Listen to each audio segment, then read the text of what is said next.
میرے باتوں میرے شیخ کامل جناب حضرت خواجہ بہر الدین احمد نور اللہ مرکزہ آج بدقسمتی سے، حالانکہ ایسا ہونا نہیں چاہیے، جو بندہ مسجد میں 5 وقت آتا ہے، وقت پہ آتا ہے، جب وہ باہر نکلتا ہے تو وہ کسی کو انسان نہیں سمجھتا، کہتے ہیں یار نماز پڑھا کرو، آپ نماز بھی پڑھتے آپ مسلمان نہیں ہیں۔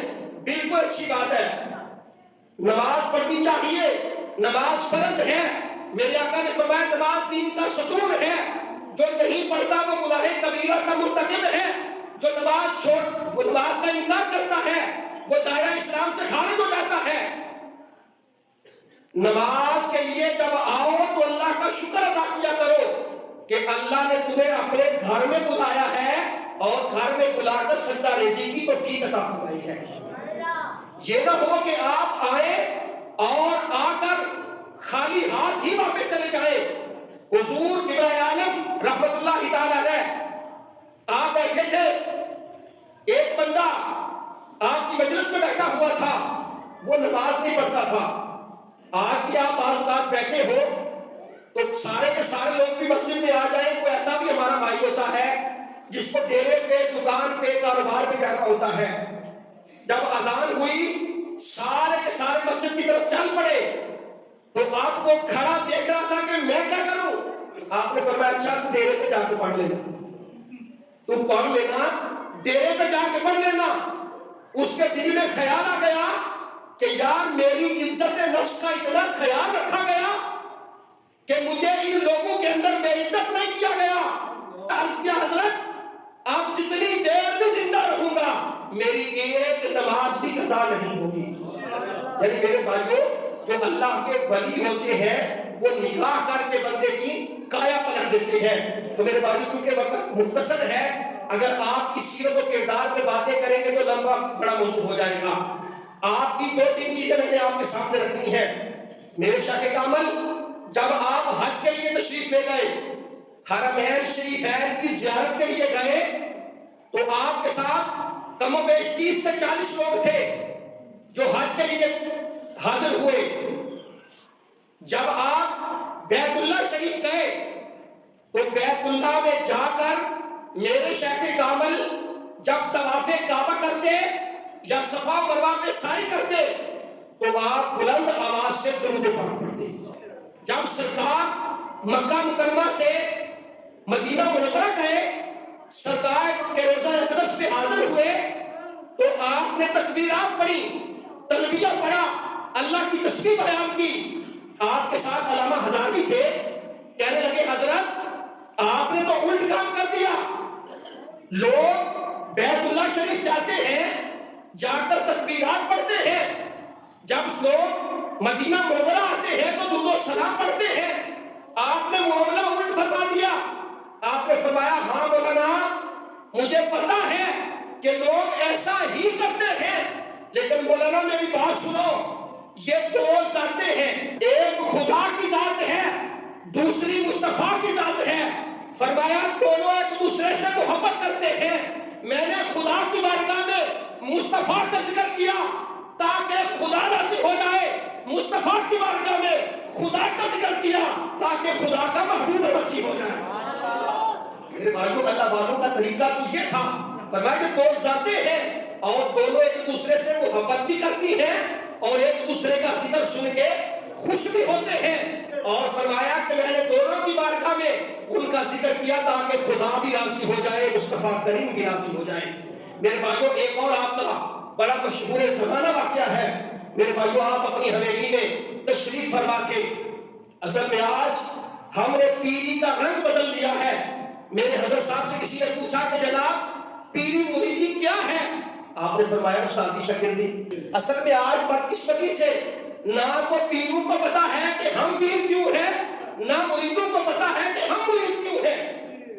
اصل میں پیر کامل کا کام یہ ہوتا ہے کہ اپنے مرید صادق کی جو سلوک کی منزلیں ہیں وہ طے کروائے۔ آج نہ پیر کو پتا ہے نہ مرید کو پتا ہے۔ آپ بیٹھے ہوئے تھے، آپ اکثر فرمایا کرتے تھے لوگوں میری حویلی کے اندر جو بورڈ کا درخت لگا ہوا ہے، اس بورڈ کے درخت کا ایک ایک پتا جو ہے وہ بھی اللہ کی توحید کا اعلان کرتا ہے۔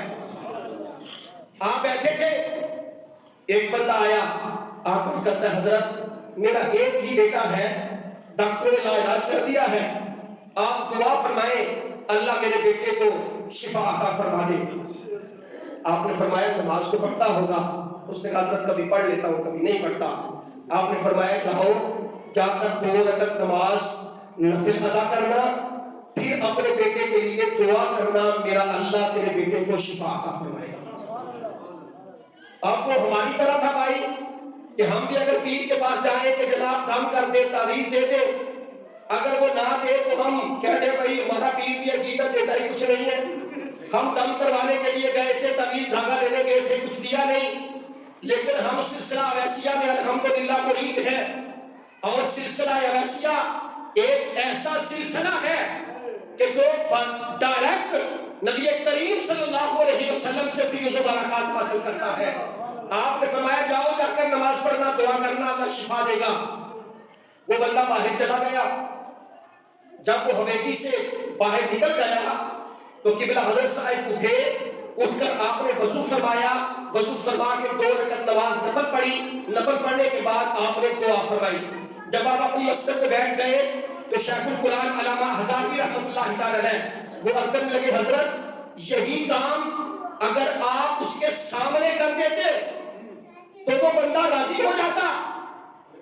وہ بڑا پریشان تھا۔ آپ نے فرمایا ہاں مولانا میں جانتا ہوں، اگر میں اس کے سامنے کرتا تو وہ راضی ہو جاتا۔ مولانا میرے اللہ نے اس کے بیٹے کو شفا عطا فرما دی ہے، اس نے نماز پڑھی ہے، دعا کی ہے، اللہ نے اس کے بیٹے کو شفا عطا فرمائی ہے۔ اگر یہ سارا کام میں اس کے سامنے کرتا، جب تک وہ زندہ رہتا وہ یہی کہتا کہ میرے بیٹے کو بہت نے شفا دی ہے۔ اب وہ نماز پڑھ کے دعا کر رہا ہے، جتنی دیر زندہ رہے گا وہ کہے گا کہ میرے بیٹے کو میرے رب نے شفا عطا فرمائی ہے، میرے رب نے شفا عطا فرمائی ہے۔ فرمایا مولانا میں لوگوں کے دلوں پر اپنا نہیں بلکہ اللہ رب العزت کی ذات کا تصرف کروانا چاہتا ہوں۔ آج ہمارا حال کیا ہے کہ اگر کوئی کام اللہ کی طرف سے بھی ہو جائے بلکہ اللہ ہی کی طرف سے ہوتا ہے اور ہر بندہ اس کا کریڈٹ لینے کی کوشش کرتا ہے۔ بھائی ہمارے قبلہ حضرت صاحب رحمۃ اللہ تعالی علیہ کی یہ تعلیم تھی کہ آپ لوگوں کی تربیت فرمایا کرتے تھے اور اس حال میں تربیت کرتے تھے کہ وہ نہ تو خدا کے در سے دور ہو نہ مصطفیٰ کے در سے دور ہو۔ یہ نوجوانوں کے لیے ہے اور خصوصاً ان لوگوں کے لیے جو پریشان ہیں۔ میرے شیخ کامل جناب حضرت خواجہ بہر الدین احمد نور اللہ مرکزہ آپ فرمایا کرتے تھے لوگوں ہر نوجوان کے لیے اس کا پورا والد حضرت جنید بغدادی ہے اور ہر نوجوان کے لیے اس کی والدہ محترمہ حضرت رابعہ بصریہ ہے۔ فرمایا جو بندہ جنید بغدادی سے فیض لینا چاہتا ہے یا حضرت رابعہ بصریہ سے فیض لینا چاہتا ہے، اگر وہ اپنے ماں اور باپ کی خدمت کرتا ہے تو اللہ تعالیٰ ان دونوں کا فیض اس بیٹے کو عطا فرما دیتا ہے۔ سبحان اللہ۔ اپنے ماں باپ کی خدمت کیا کرو اور اللہ کے ولیوں سے محبت کیا کرو۔ فرمایا اللہ کے نبیوں کا ذکر جو ہے وہ عبادت ہے اور اللہ کے ولیوں کا ذکر جو ہے وہ گناہوں کا کفارہ ہوتی ہے۔ اللہ کی بارگاہ میں دعا ہے کہ والد ہم سب کو توفیق عطا فرمائے، آمین۔ وما علیہ الا البلاغ۔